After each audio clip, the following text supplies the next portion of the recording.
L'homme jeta ses jetons sur la table, et le croupier échangea discrètement les dés. Mais l'homme se méfia, en entendant le bruit des dés changés. Il misa aussitôt tous ses jetons restants sur le 12. Son choix fut judicieux, et il remporta le gros lot. Il sortit 10 000 jetons.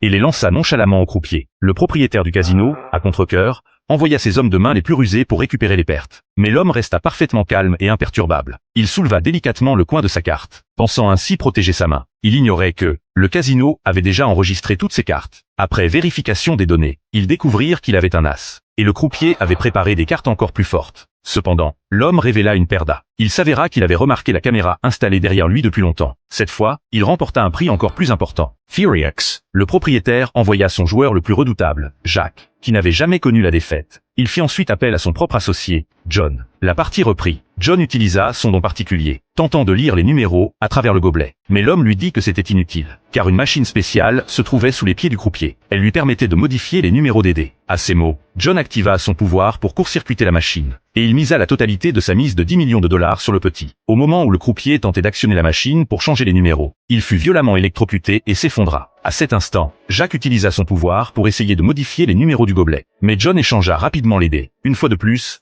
aucun des deux camps ne prononça un mot, se livrant à un duel acharné uniquement par gestes. Ils déployèrent une énergie colossale, faisant tourner les dés sans cesse. Tous les regards étaient rivés sur le gobelet. John savait que la partie était perdue d'avance. Alors, il utilisa sa technique du crâne d'acier, enfonçant sa tête dans la table de jeu et brisant tous les dés.